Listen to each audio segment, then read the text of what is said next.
Hey, this is Kristen. I'm doing, I guess would be log number 1. I guess, I got all my stuff ready now. So there's log number 1. I'm doing it from Butterfield Elementary. It's another school over in Fayetteville. It's an elementary school. I'm doing Mrs. M, since I have to keep their identity secret, apparently. Whatever, Chris. Mrs. M, and I believe it was, Mrs. J. Which is Miss J. We'll start with Miss J.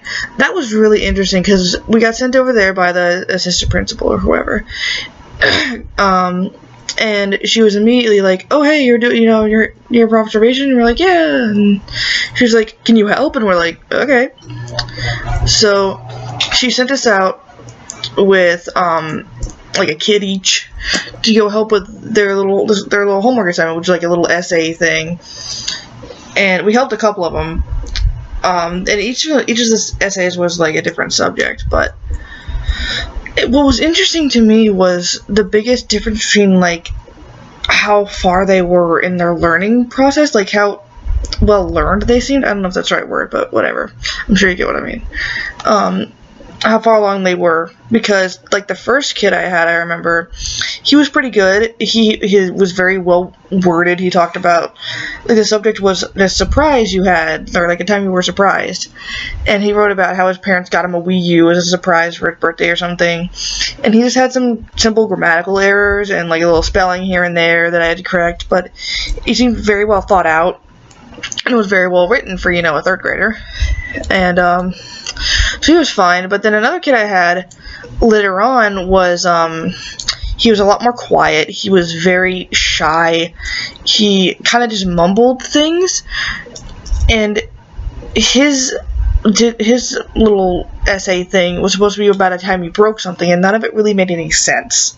Like, he had to basically rewrite the whole thing, and he would just kind of look to me to tell him what to write, and it kind of sucks because the teacher didn't really give us any direction. She was just like, "Okay, go help the kids with their homework," and didn't tell us what it was, how much we were supposed to help them, how much they were supposed to know on their own, or anything like that.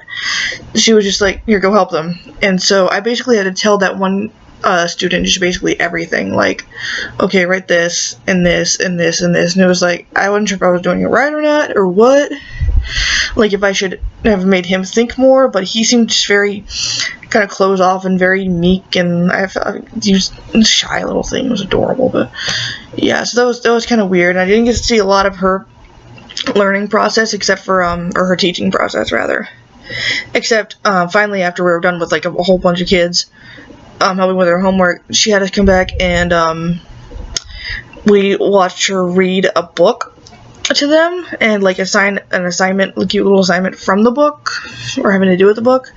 That was about it. And now I'll switch gears to the 4th grade teacher, Miss M. She, in my opinion, was like a much better teacher because she seemed much more involved with them. Like, she gave them this math problem that was like really difficult for their level. It was something like like Johnny Jim had like 500 pieces of candy, and Timmy Tim, I know it's weird names, but had like 800 pieces of candy. How much they had all together, and then like if they ate 10 pieces of candy every day, how long would it take them to eat all the candy? And I guess they weren't allowed to use calculators. I didn't see any calculators because, math in your head, which I can't do. The students all seemed very interested in actually learning it and actually trying to figure it out. And she was very good because there was a special needs student in the class, and she paid a lot of good attention to them, and each and every other student, other than that student as well. And she would like sit down with the students and help them figure it out and give them tips, but not actually give it away, which is what I wondered, like, if I was doing badly by telling that other kid what to do in his assignment, or if I should have been guiding him more. But again, I didn't get a lot of instruction for that, so that was just kind of okay, here's your first, like, experience teaching a 3rd grader, just go do it. And I'm like, alright, cool. But yeah, it was interesting to see, even just the learning difference, or the learning difference between 3rd and 4th grade. Like, I never thought that just one grade difference could make such a big difference, but it really does. And that was very cool to see, and I will see you guys in the next, observation video thingy. Yay, bye.